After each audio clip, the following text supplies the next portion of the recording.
Thank y'all for tuning in to Politics, Religion, and Whiskey, the Josh Terry podcast, brought to you by Raising Grace Studios. Today, I'm sitting with a couple of my buddies. I got Mr. Cobb Lee and Miss Chelsea Blocker. Today, we are going to be talking about weight loss. There's probably a combined 300 to 500 pounds in this room of weight loss. And today, hopefully, we're going to give you a little bit of motivation, some tips, some other things that kind of pushed us into our weight loss, and pretty excited to have it. How are you guys doing today? Doing great. I'm good. This is weird that I got Cobb in here. Me have known each other for a very long time. We started our weight loss together. He kept going, and I went back to the sweets.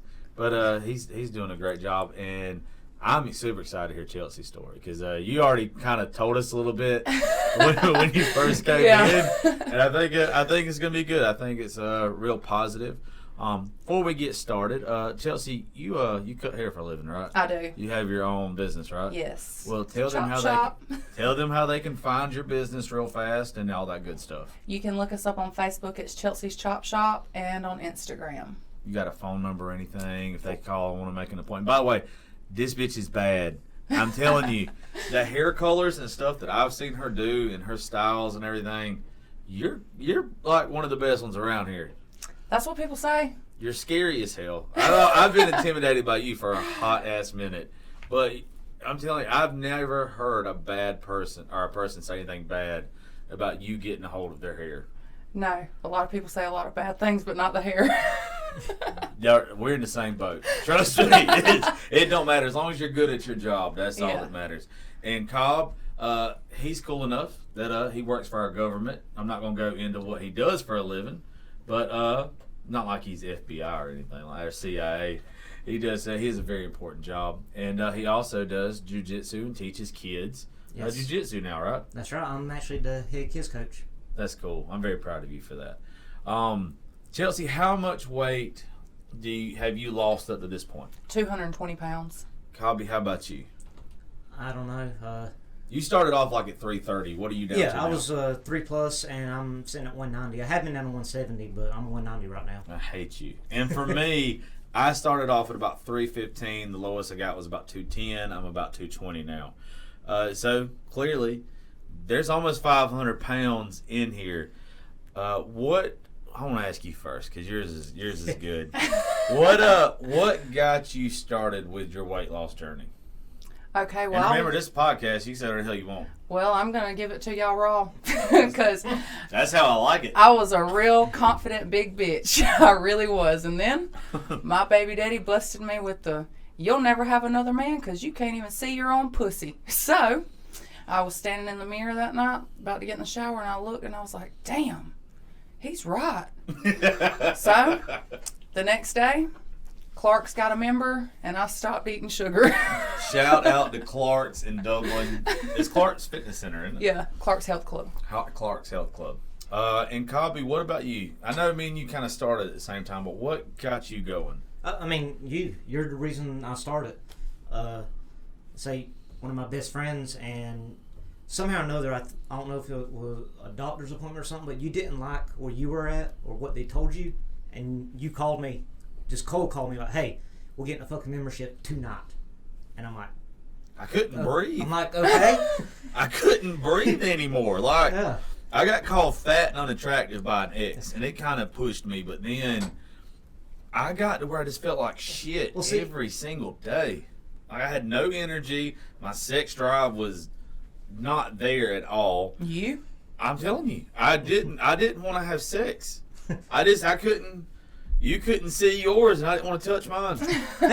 I couldn't find the motivation for it, and I was just. Well, see, motivation is a big part of it because I've tried off and on through the years, and then when you pushed me to it, and we were there at the beginning to motivate each other in the first few months, like I needed that. I wish I'd have stuck with you.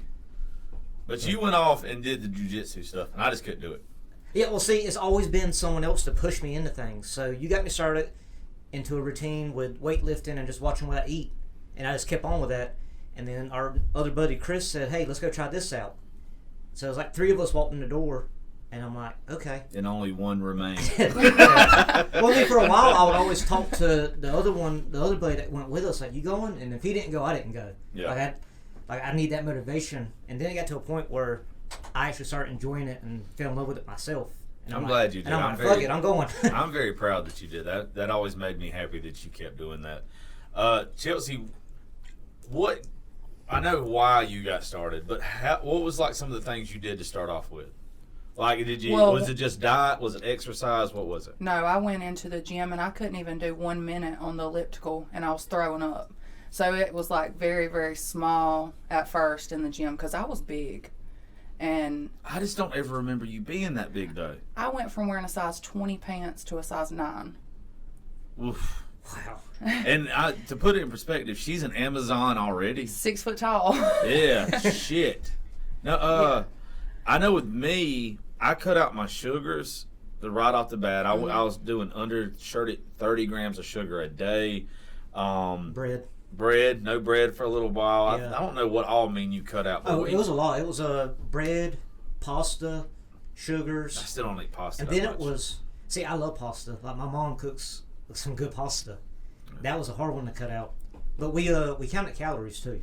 Oh yeah, because 1,500 calories a day is what I tried to do. And we did good with that. But then, like, once my activity increased, man, you can't work out on 1,500 calories. Hell like, no, you get you lightheaded. No, you can't. One thing, both of y'all, you never had weight loss surgery, right? No, I did it completely on my I have nothing against people that have weight loss surgery, but there is something to be admired about people that do it without the weight loss surgery. You lost almost 300 pounds. Is that what you said? 220. 220. Mm-hmm. That's me. Yeah, literally lost a me. I lost a grown man. Shit. I hope you gained one. A good one anyway. Well. And drink a beer to that one. What has been some of the real positives about your weight loss? Either one of y'all. I can go into Walmart and actually walk around the whole store and not die. I was there. You know? My sleep apnea. That's one thing. I don't choke anymore when I'm sleeping. I'm very grateful for that. Plus, also, women look at you a little bit different now, too. I hate that it's like that. I hate we're so, visual driven when it comes to the opposite sex. But, that's one thing. Cobb, I don't know how much attention you were getting before, but I know you're getting more attention now. Could be more. I mean, it could always be more. Still not too lucky in that department. Well, but I do feel a lot better.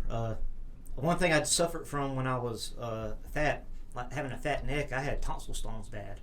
I remember that. Yeah. You used to cough them nasty ass things up. Yeah. Now I couldn't tell you. I can't remember the last time I had a tonsil stone.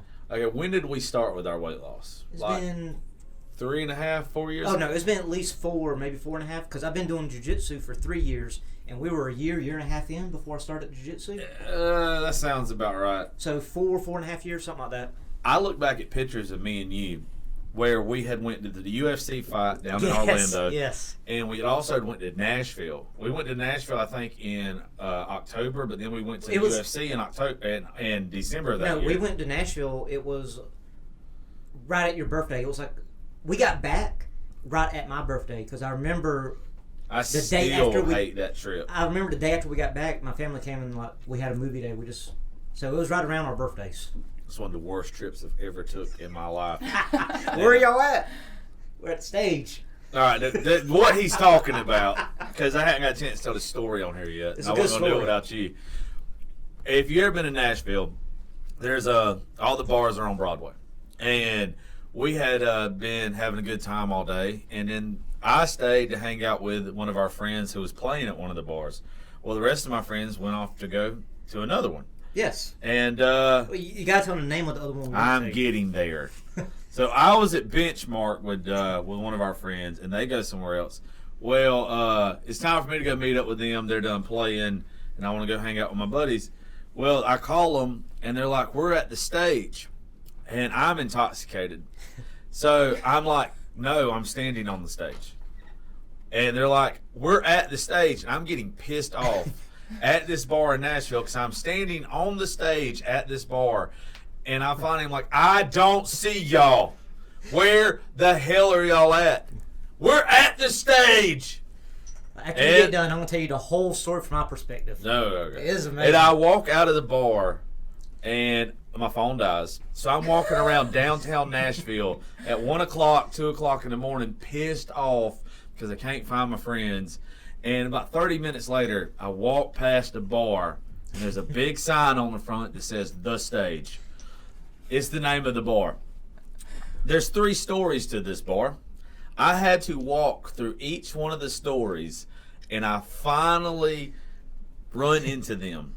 I could have killed you all. I was not happy. I was pissed off forever about it. And it was the stupid ass name of the bar. It was amazing. From my perspective, one of the ones you talked to that night before you got there was me. I took one of our friends' phones. It was like, Josh, we are not, like I broke it down, drew you a map. Josh, we are not at the same bar you are. No. Like that's how intoxicated you were. Well, no shit. I was in Nashville. We are not at the same bar. We are at a different bar down the street, and it is named The Stage. Come find us. You say, okay, I got it. You hang up. Another friend beside me gets a text immediately from you. I'm at the fucking stage and you're not here. That was bad. I'm like, he did not get any of it. So then, like 2 hours later, he finally finds us, and the look on his face is priceless. Like, it looked like he had one of them nights where he had been through hell. Like I had been. Like you had a trip like Harold and Kumar, the White Castle. Well, you remember how bad the Ubers were anyway, right? Like they tried to kill us. Every one of them tried to kill us. Like, we legit got on 2 wheels once. So, as bad as they were, I could not remember what route they took to get back to the hotel or to get us from the hotel. So, me not having a phone because it died, I'm like, I don't know how to get back to my hotel. And I was so drunk, I didn't know the name of the hotel. And if I even would have known the name of the hotel, I didn't know. I didn't have nothing to call anybody on. So like I almost felt like a poor, like walking up and down, like Broadway or whatever, and be like, "Hey, can you tell me how to get to the Holiday Inn?" And then I walk into them. I could have killed y'all. And we were in the middle stage, but you had actually went all the way to the top. You bypassed us the first time. I don't know how. You had to backtrack. We were at the smallest stage. Like the room was maybe 4 of these, like 4 times the size of what we're in. Yeah, like it's it was not a very small big area.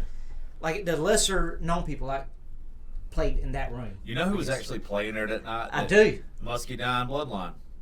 Oh, I'm talking about in that room that we were at. Yeah, Muscadine Bloodline. Who was it? Dustin Herring. No shit. It was him. This whole time I thought it had been Muscadine Bloodline that was Dustin playing. Herring because he played Blackhawks. Who's on it anyway? Ah. Well, to get back on track, because like Cobb said, we can't tell them the Nashville trip without telling them about on the way home. About coming. All right, so I'm hungover as hell the next day. I'm talking about dying. We got to tell hungover. them 2 other stories from this same trip. Okay. I was dying the next day, Chelsea. And there's this stupid ass road that comes from Chattanooga or wherever it is from Tennessee into Georgia. Well, for a second, you leave Tennessee, you're in Georgia. Then all of a sudden, you're back in fucking Tennessee because it winds. I'm asleep in the car. Like I know that I wake up, I go to sleep, and we're in Tennessee. And then I wake up to the sign of "Welcome back to Tennessee," and like I'm pissed because I'm like, who the fuck forgot something in Nashville, and why are we going back to get it? That's not what you said when you woke up. What did I say? You said, "Why the fuck is Tennessee welcoming me back?" I was pissed. I thought y'all had done played a cruel joke on me. No, we were sitting there listening to music. It was a Green, right? It was me, you, and Brittany Green. Yeah, me and her were having a conversation, and out of the blue, like just random.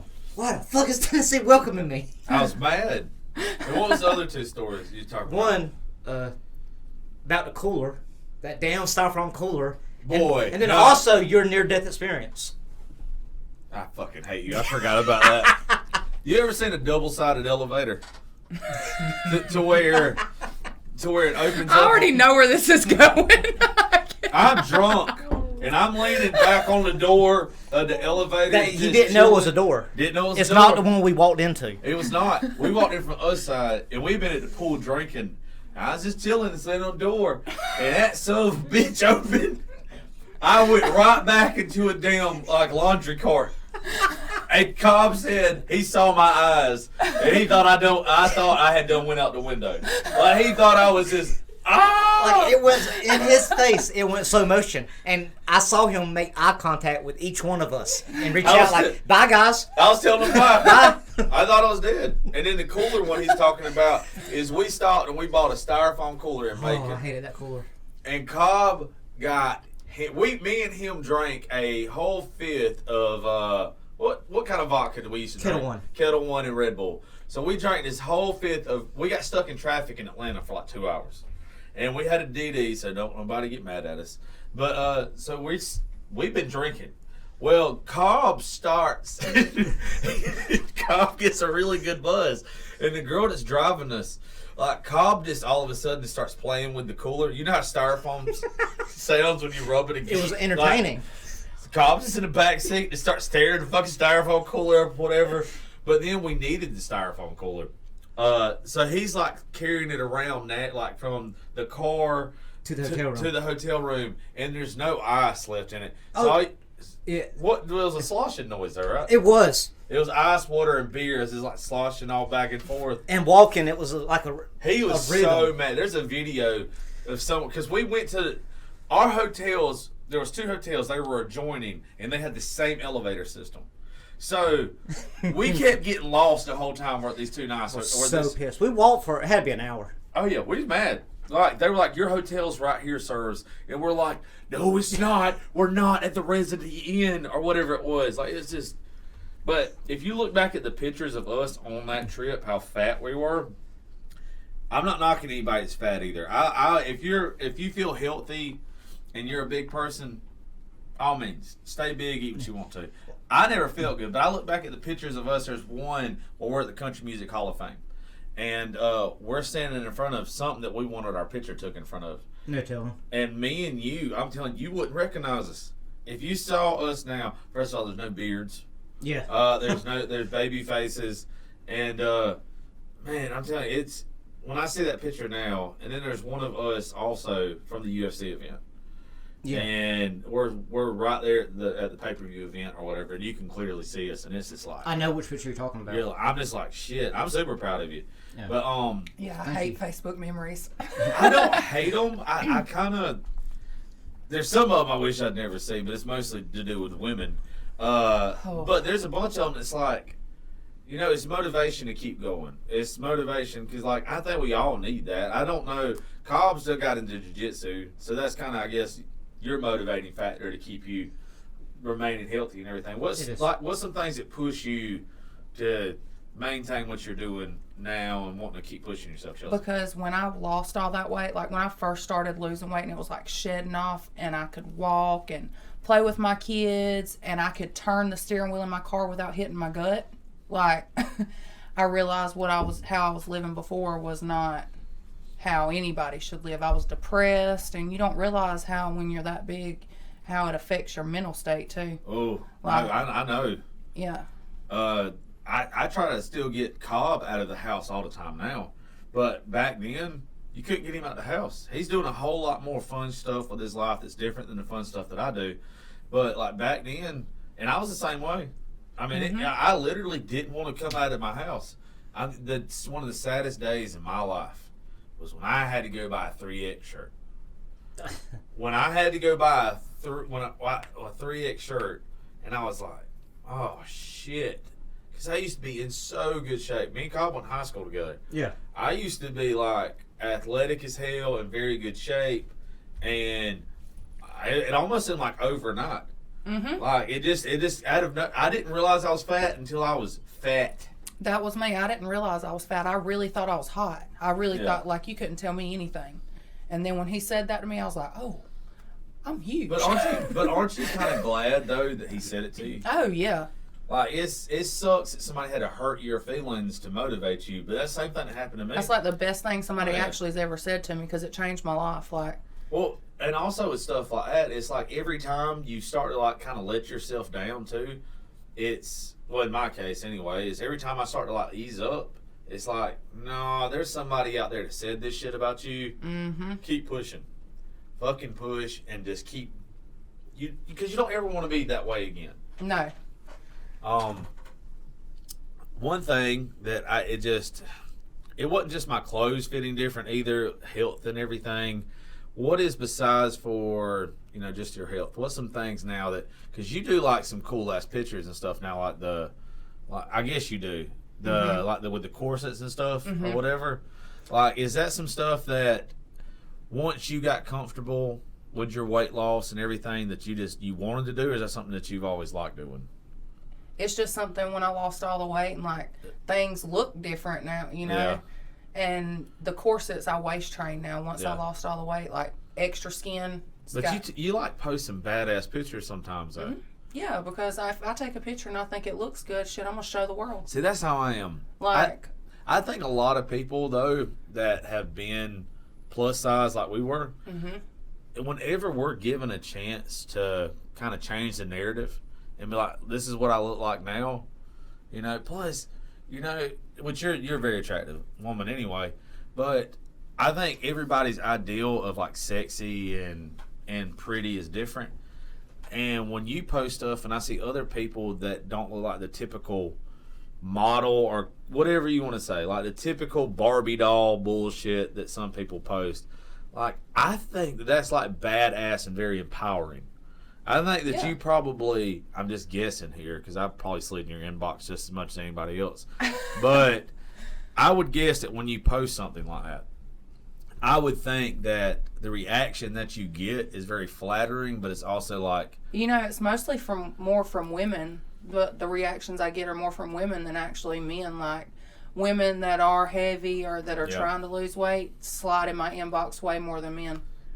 See, which both of y'all know, when I used to do like the Bearded Bastard stuff, one thing that when we used to do like the Titty Tuesdays and the Hump Day challenges and all that shit. You had, trust me, I remember. But one thing like people always kind of gave me credit for was I wouldn't just post a pair of fake tits or the girl with the nice perfect ass, whatever. I'd post like the everyday woman.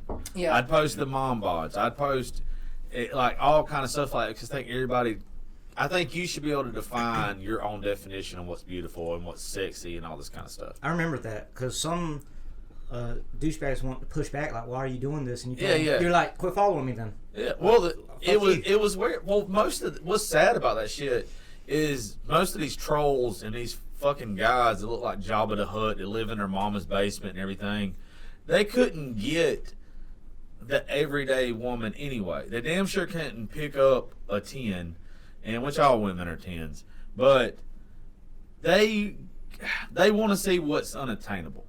Mm-hmm. And it's like, why? Like, you got a whole lot better chance of picking up this attractive lady right here, but because you read Maxwell magazine or you watch ESPN or whatever, it's like, or especially porn has ruined it. Most men will never ever sleep with a woman that looks like you or a woman that looks like somebody in porn. And it always mind-boggling to me how anybody how they want more than that. Like, she's gorgeous. I don't know what gorgeous is. I was about to say, what is that? I don't know. It's been a long fucking day. I'll tell you that.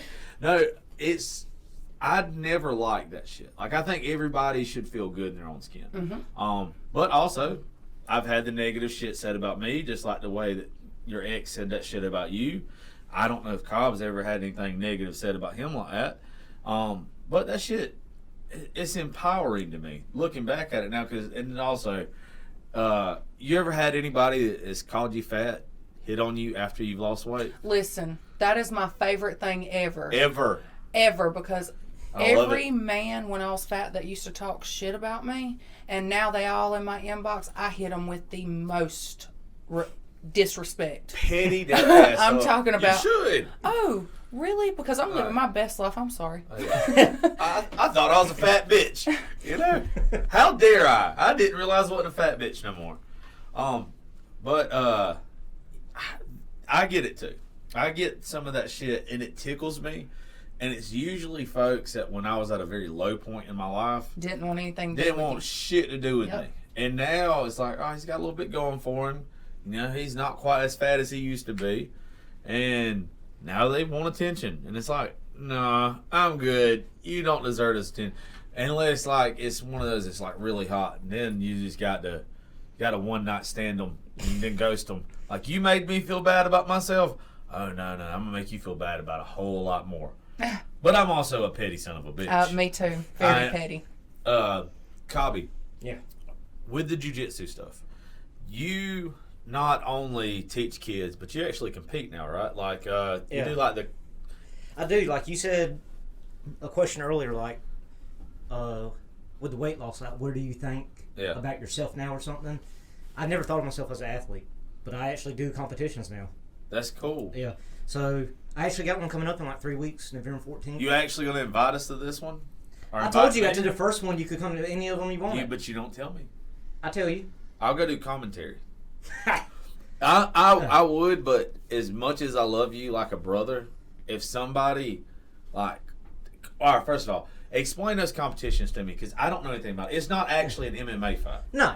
It's just a jiu-jitsu competition. That's it. So you start standing and basically, you like wrestle, you're trying to get to the ground, and then now you're just trying to make the other person say, I quit. Now, do you go by weight? I'm sure you go by weight classes. Yeah, it's weight classes and stuff, right? and different, they got different, like, local brands. The one I'm doing in November is NAGA, North American Grappling Association. The other one we do local is New Breed. I'm not as big a fan of them, but I'll do them. NAGA actually has, not only do they have weight class, but, so New Breed, their open is just straight open. Like, so you're all together, no matter what. Little guys, big guys, it doesn't matter. Well, I mean, that is open. I mean, they have weight classes too. Yeah. But they have an open division that's called Absolute. And it's pretty much your purple, brown, and black belts. And it doesn't matter. Well, NAGA has that same open Absolute, but they have it for every experience level. So they have open for white belts, open for blue belts. So it's all weights, but it's still on your experience level. And I actually thought about dipping my toes in this time. Did you ever think when you were 330 pounds that you'd be doing something like this? Oh, fuck no. No, I never thought I'd be the head kids coach either. Like, none of this, ever. Yeah, I'm proud of you, though. I'm proud of you. And I'm proud of you, too. Like, even though I'm still scared shitless of you. I told my ex-partner, because you being from Dublin, having the successful business you had, and being friends with some of them, like, your name would come up. And I would tell him all the time, it's like, Chelsea looks like a damn good time, but I'm also scared that she will beat the absolute shit out of me, and I'd probably like it. Listen, so many people say that. You know, Hobbit, Hannah.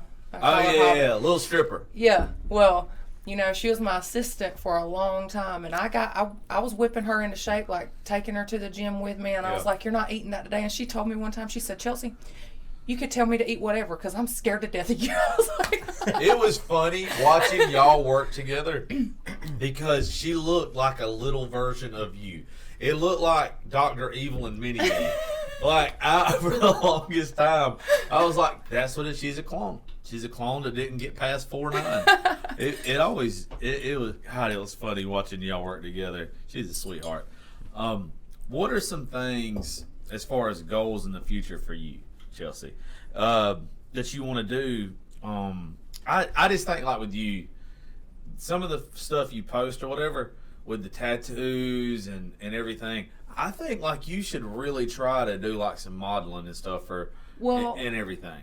I don't know if that's any, like, goals or whatever you ever had for yourself. Well, I have in the past year and a half. I've done 4 or 5 different photo shoots with different people. It's just I have anxiety so bad, and people freak me out. Like, I don't know, especially in people that are kind crazy. of, especially in that kind of situation where they're like, because most of the time, it's just, I guess it's just the vibe I give off. It's always like nude or lingerie pictures that people want to pay me to do. And when you're taking your clothes off in front of a stranger and and then you got this little size 0 bitch over here, and you're like, oh. I wish though, because I'm a fan of thick women. Like I've always been a fan of thick women. I've had thick women. I've had little skinny women. And I mean this with all due respect to you skinny bitches out there, because I love y'all too. A thick woman will take your soul, and you will not ask for it back. We won't give it back. No, we keep them as souvenirs. No, so I don't want a woman to ever think because there's a size 0 standing next to them that you ain't just as badass as they are. Men, I'm not saying men don't like that, because there is some like the little ones. I am not a fan of the little ones. I like you to have some meat on your bones. I want us to look like we're gonna wrestle. Yeah, but I don't want it to look like you versus me, because you're gonna beat my ass. Like I want to look like at least I got a dog in this fight. Not with you. Not like you're gonna break them. Nah, I'm not. Shit, she's gonna break me. Yeah, I mean that in the best way. Though. I mean that in the absolute best way. Have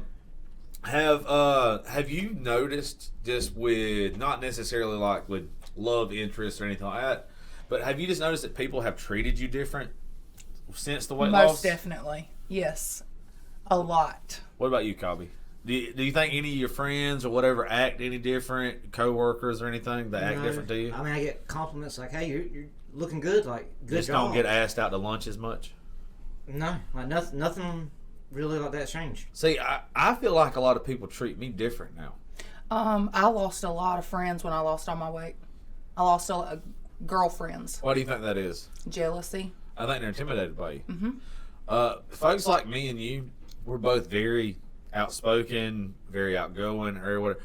We are, I think, mentally intimidating is like a big thing. Yeah. And I think me and you do it to people. I think with like Cobb's obviously doing jiu-jitsu and shit now, so he looks like he'd choke you out.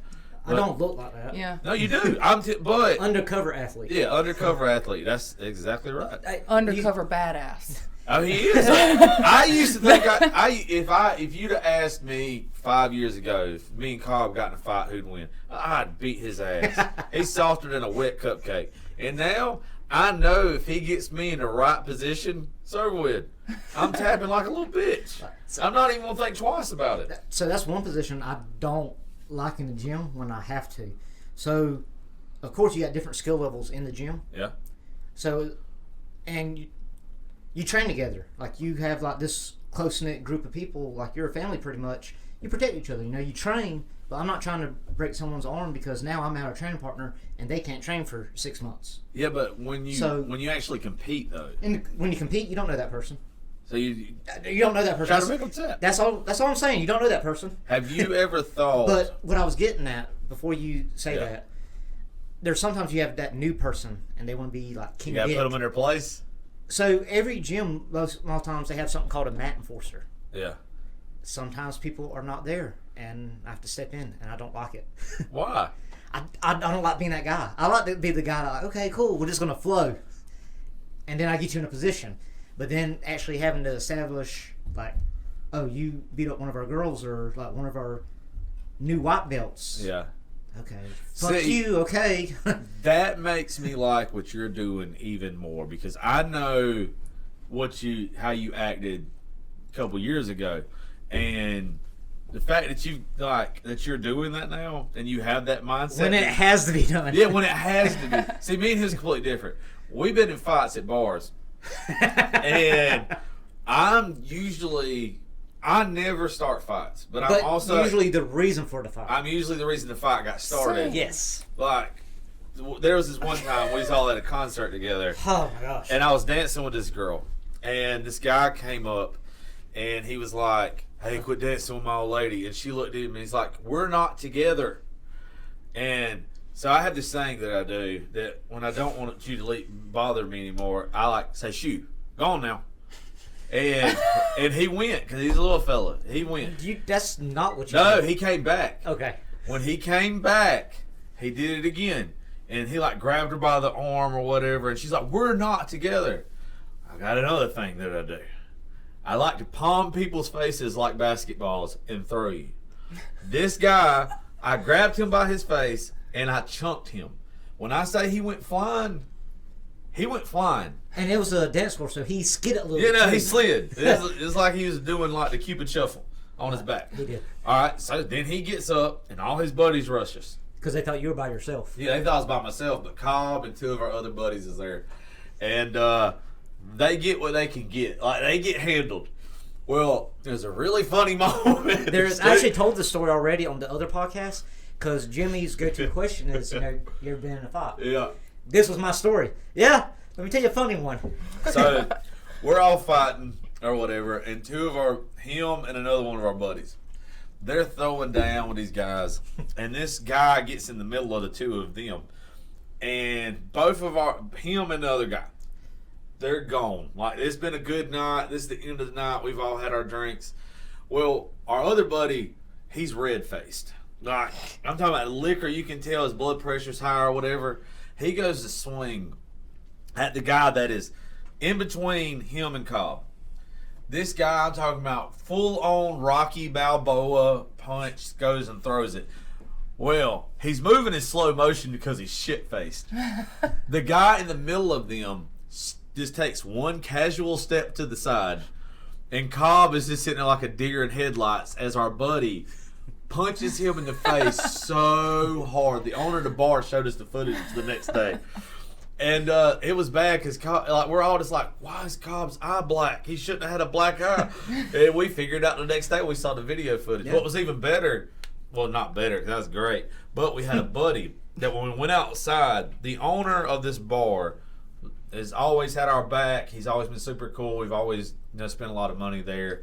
And one of our other friends, whose name won't be mentioned, is out there, and the owner's wife is out there.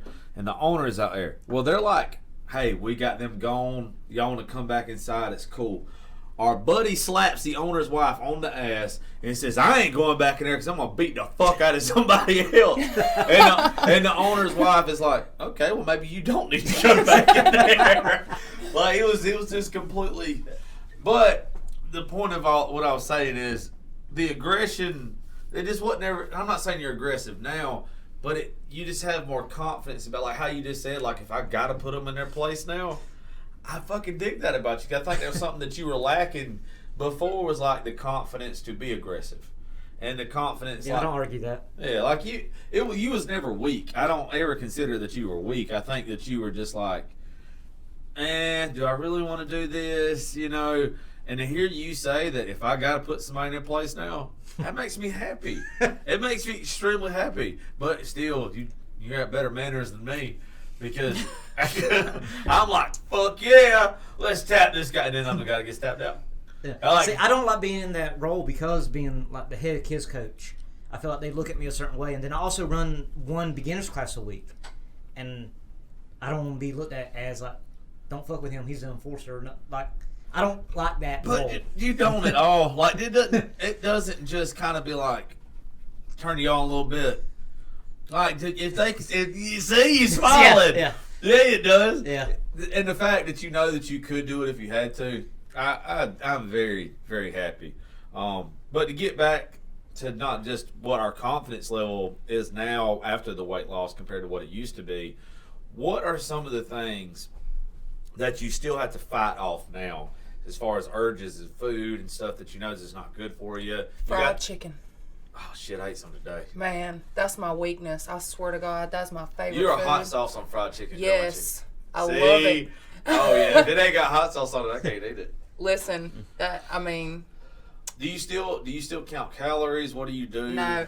I think I've been doing it so long now, like I've changed my lifestyle. See, that's what a lot of people don't get too. Is that's what Cobb did. That's what you done. That's what I've half-assed done, because I still fight it a good bit because I drink too much.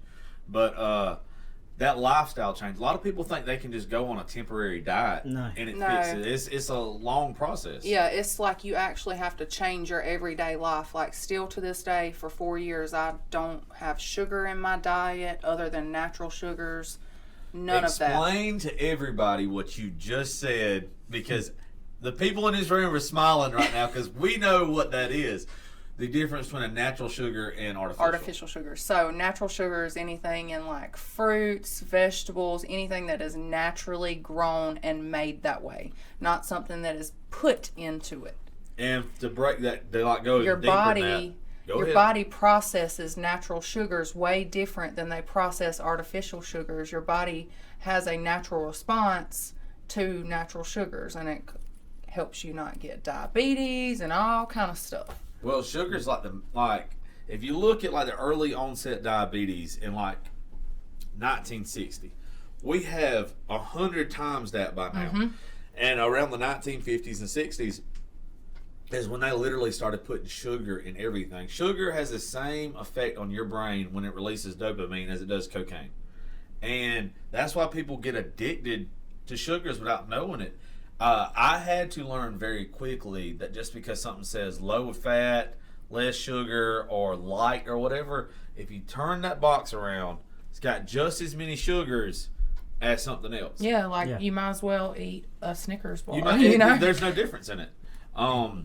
Yeah, because your body has millions of years of adaptations that knows how to break down those natural sugars.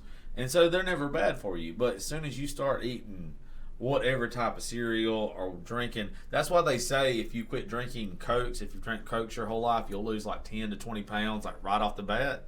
It's because there's enough sugar in one can of Coke to last you for 3 days. Mm-hmm. When you're drinking multiple, and once you get to a certain peak of that sugar, it is where it turns directly to fat. Your body doesn't know how to deal with it. I used to be addicted to Dr. Pepper, and every day I went to Starbucks like 3 times a day, and I got the sugar, the cream, the whole 9 yards. And that was one of the hardest things to change, was to change my habits. How much better did you feel after about a month of detoxing without sugars? Well, the first month I lost like 60 pounds the first month. And I instantly started noticing how far I could walk. Like, just my sleep was better. It was just crazy. What about you? You cut out, me and you cut out sugars about the same time. We did. Like right now, it's everything in moderation. Like there's not anything I stay away from. I'm so active or trying to get my schedule back regular after all this COVID stuff, to where like I do 5. You got COVID fat. Yeah. I think we all did. I couldn't help it. Like my big one is not overeating and like watching myself at buffets. Other than that, like overeating, like my meals, I eat almost whatever. It's everything in moderation. I'll reward myself. Yeah. Someone told me you're not a dog. I'm like, I don't give a damn. I deserve that Snickers. You do. Like I did work. That one Snickers this week is okay, because I do 5 weight exercises, weight sessions a week. I'm at jiu-jitsu 5 days a week, and I just started going to 2 jiu-jitsu 6 a.m. classes. So that's 7 jiu-jitsu sessions, plus 5 weight exercise sessions. Why don't you give a shout out to y'all's gym, by the way? Because I know they're probably always looking for like new people. Oh, to come so in and the sign one up. in Eastman that I'm the head kids coach is Tech Center. That's TECT, Tech Center. Isn't a logo with a Ninja Turtle? Yeah, I like the Ninja Turtle. Yeah. I ain't gonna lie to you. Yeah, I dig the Ninja Turtle. it is. That's what my fat ass look like. Adult rolling class. around like a turtle on the shell. So if you're interested in that, Get Met- Jimmy and all them. yeah, head coach is Jimmy Barnett. Message on the Tech Center on Facebook. Got a couple admin people that reach out to you, and then our the affiliate school that I start doing the 6 a.m. classes, I'll give them a shout too, because they just opened a few months ago. It's 10th Planet, Perry, Georgia. Is that the one? Which one are you going to 6 a.m. class at? That 10th Planet in Perry. That's ran by Stephen Aiken. Now when you do like the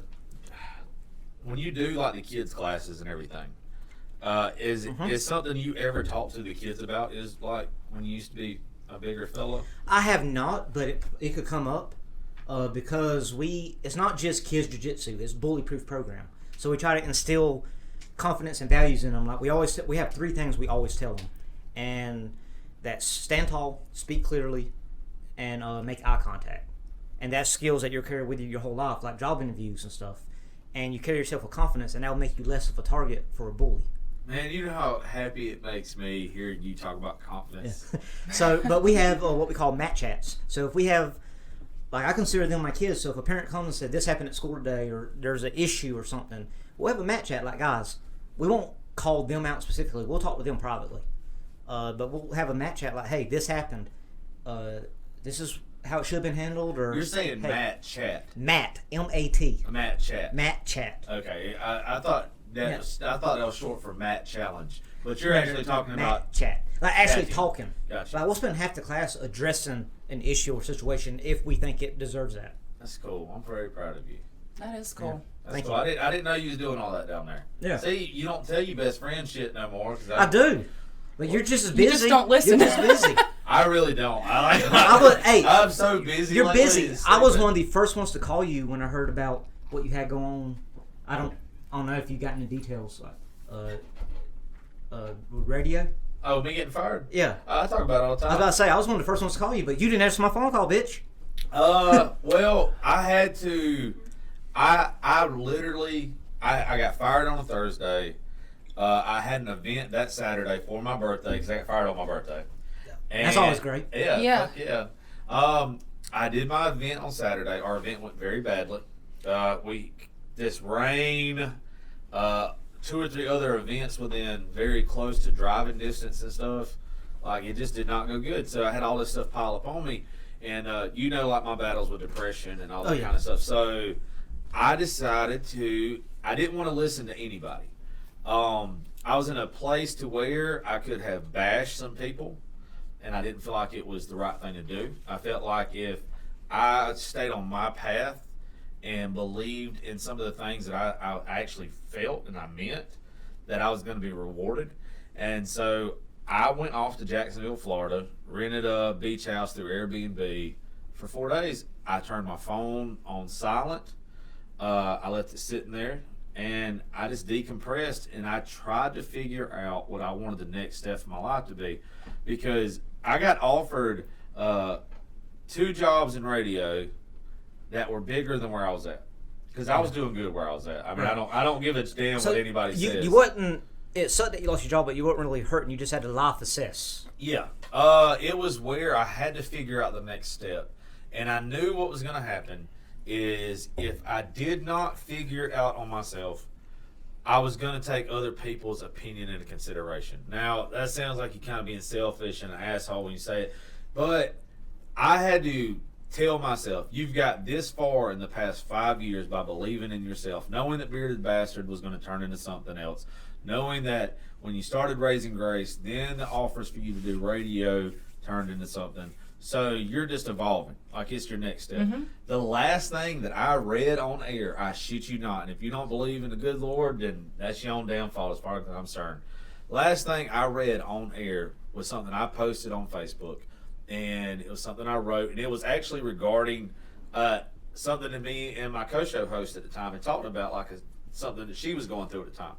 And but I put it in different words because I wanted it to be out there for everybody. But it was pretty much, I don't have it in front of me, but you might think that the time you're living in right now is a bad time, but it's only a bad time and it's only a failure if you don't learn from those mistakes. You have to view your failures as blessings sometimes. There's a lot of things that happens to us that if we'll shut the hell up and get out of our own way, then we'll get to see the sunshine. We won't be blocked by the clouds. And that was the last thing I read on air was, don't look at the place and time that you're in as a negative, even if it's not going good for you. Use it as a learning experience and know that if you'll just get out of your own way, God's going to put you in the way that He wants you to be. And it's still to this day, like, for that being the last thing I read on air. And then I started getting my sleeve done that day. I'm getting a half sleeve done and a chest piece done. And I was sitting in the tattoo chair when my boss called me, telling me I was fired. And they called me, and I'm happy as hell when he first calls, because I absolutely love the program manager over there. I absolutely love him. He is, to this day, I still think the world of him. But he calls to tell me, like, hey, I need to talk to you. I tell him where I'm at and what's going on. Like, I can't stop getting tattooed right now. So there's literally a needle in my arm as I'm getting this news. And I had signed up to do Dublin football. Well, I thought he was, because I've been trying to get the hell out of that, because once I figured out what all went with it and the pay, I was like, I don't want to fucking do this. I say, when you first told me about that, I'm like, I wonder if that's gonna be too much. Well, if you didn't enjoy it. If I would have got to do it the way that I wanted to do, honestly, shout out to Joe Rogan, because I took it from him that you got to learn to do a whole lot of different things. You don't need to be a one-trick pony. And I didn't want to be a one-trick pony. I wanted to be able to do multiple things. And I thought he was just calling to tell me that I wasn't going to be able to do that anymore, the way the conversation started. And I was super happy because I literally told him, please get me the fuck out of this. And he's like, no, we got to let you go for some stuff that you posted on Facebook. And I found out there was more to it after the fact, and I could have blown up on people. But that's not... I can be petty, but I believe that there's some things that people need to see for themselves without somebody telling them to look for it. And so people will get to see in the future going forward who's who, what's what. Mm-hmm. And that's not me. I'm not the person to out folks. And but it was a true blessing, because in a month's time, not even a month's time, I got fired September the 10th. This place opened October the 1st. Our first podcast was October the 1st or 4th, somewhere in there. And from there to now, I have more followers than anybody that works at that station. I am on iHeartRadio. Apply 96 is not listed on iHeartRadio. I am on Spotify. I am on Apple. I am on every major podcast platform. Some of those you have to be accepted to, and some that anybody can just upload. Yeah. And to me, this is what I'm supposed to be doing. Like, when you start living your life for you, though, and stop worrying about living your life for everybody else. The crazy thing is Bearded Bastard got me to where a lot of people noticed me. And then I started realizing, like, my daughter, there's certain things that I knew it was a means to an end to start off with, but sex sells better than anything. Okay, so I got acknowledged by that, by the stuff that was going on, by the dirty jokes and everything else. But I also got to put out, like, my political beliefs. I got to put out my religious beliefs. And a lot of people would tell me back then, it was like, you can't mix titties and God. And it's like, God made titties. Yeah. I mean, like, damn. I can see where some people would say that, but the thing is like, I used to say, I don't hide my sin. I don't have a reason to hide my sin. Like, I know some people are like, you put way too much shit on social media, but the thing is that's a way for me to vent. I was going to say, I've told you that. Yeah, you have. But the thing is like, I get told that a lot too. But you know what? You don't have to. But I'm more of a private person anyway. Oh yeah, I like that. I wish sometimes I was like that, but then again, I think that it's very healthy to how we physically lost weight. Mm-hmm. I think that mentally is like there's shit up there that needs to be put out and kicked aside just as much. And with me, I put too much stuff on social media, but I think because I need to, it's like it's losing that weight mentally. I get that. And I think that's one reason why we clicked as like best friends quick. Like we just balance each other sometimes. It's yin and yang. It's where like even doing this show right now, me and you flow very good. Chelsea is obviously a great asset to this. All the way around. Question, Chelsea.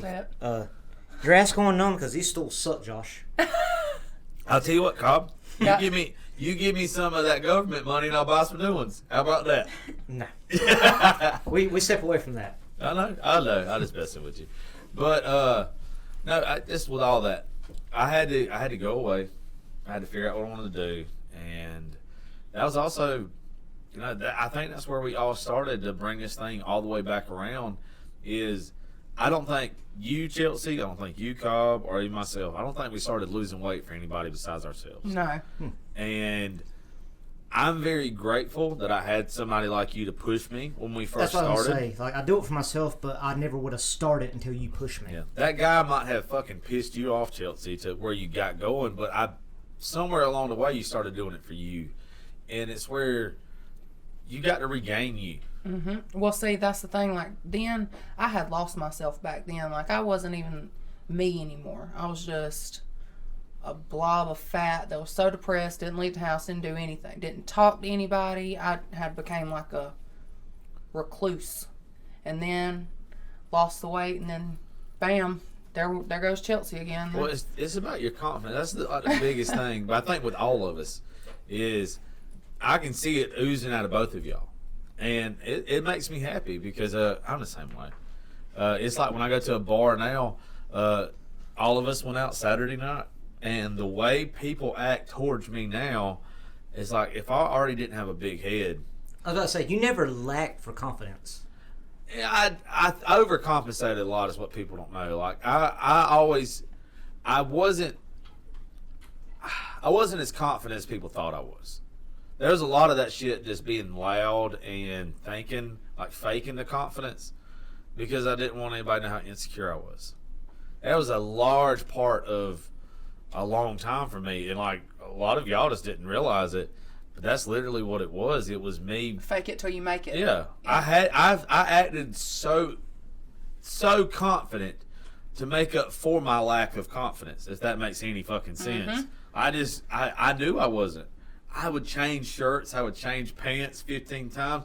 I literally the other night walked into a bar and I had black jeans on. I had a Metallica shirt with the sleeves cut out, and I had a button-up black pearl snap. And I thought I was the baddest son of a bitch in that room. And I was not dressed like a single person there. And Story of my life. I love that I fit out. I mean, I don't fit in. I love that I stand out. And back then, I mean, besides for me and you wearing the same type of shirts from the same companies, shout out to Zero.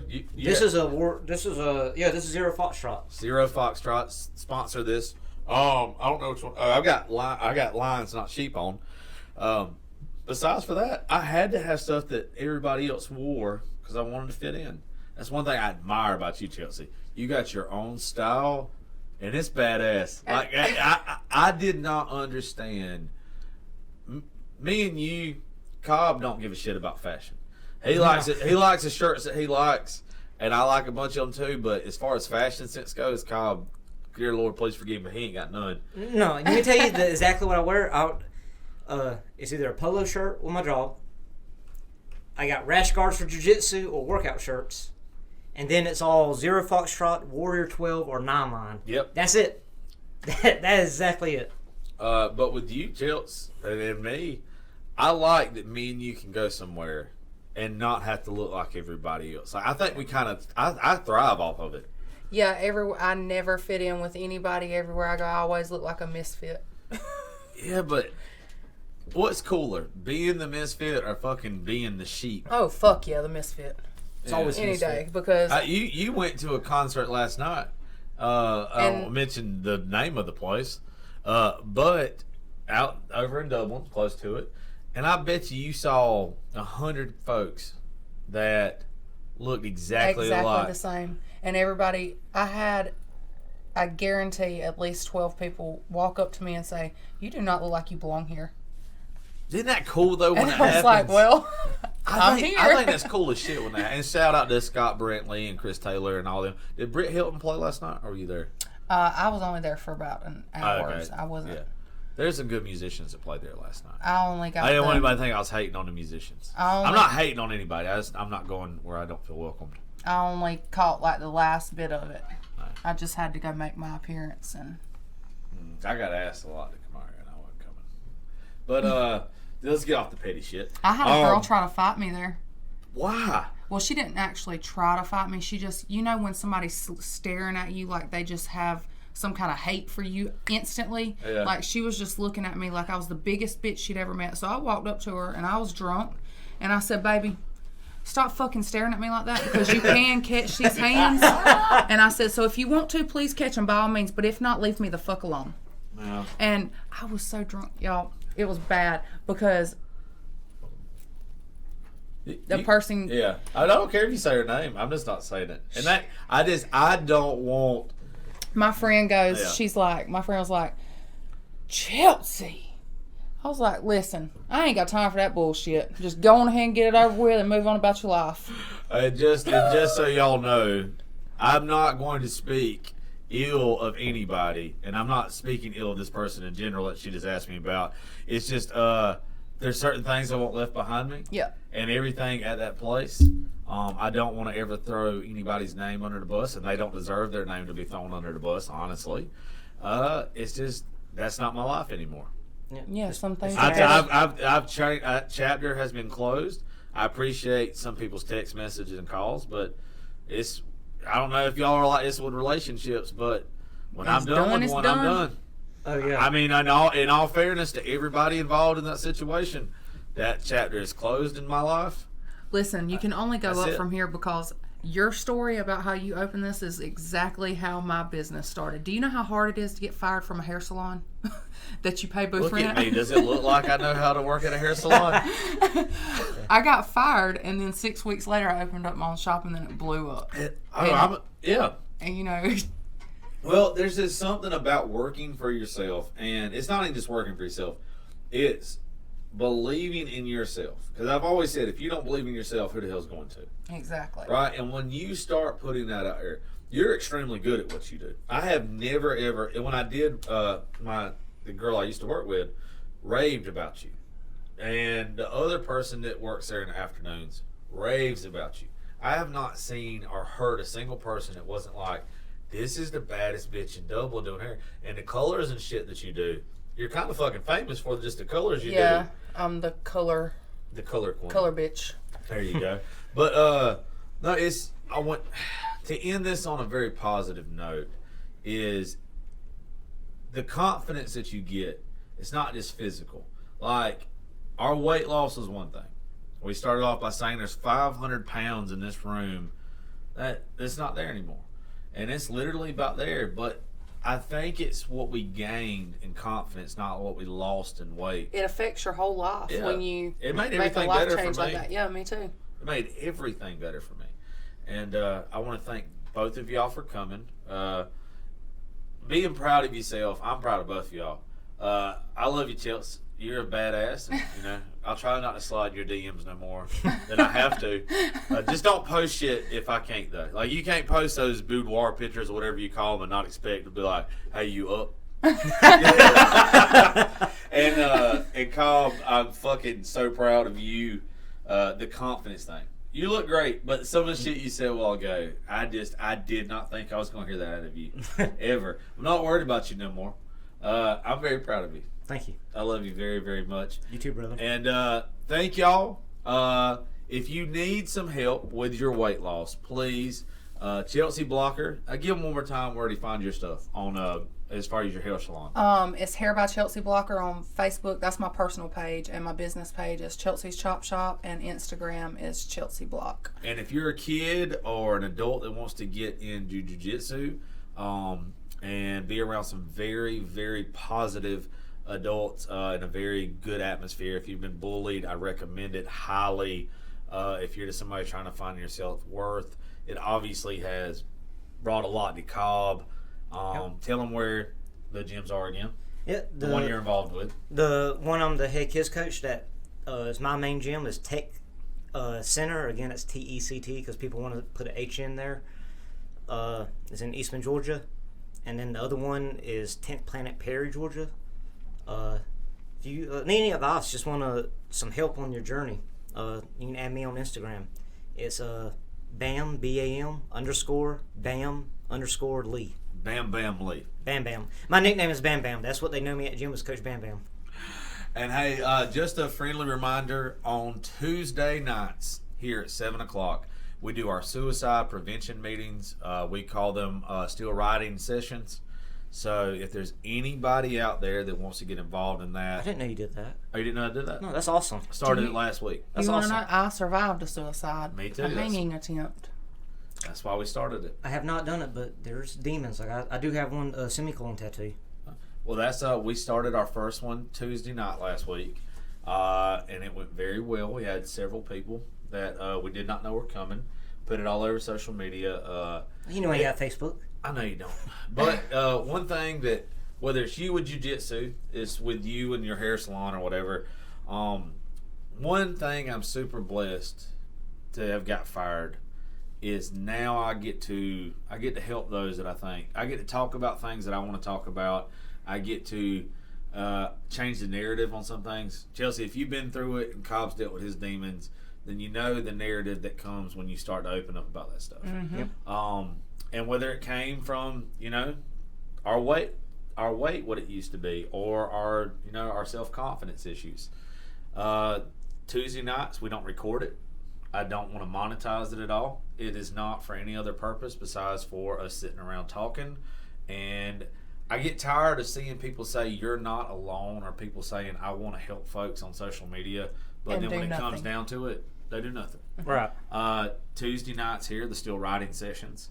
What time? 7:00. Cool. Tuesday nights, it is literally where it's not recorded, nothing. It's us sitting around. Everybody puts their phones down, puts them on silence. Everybody's respected. And we talked for like 2 hours last time.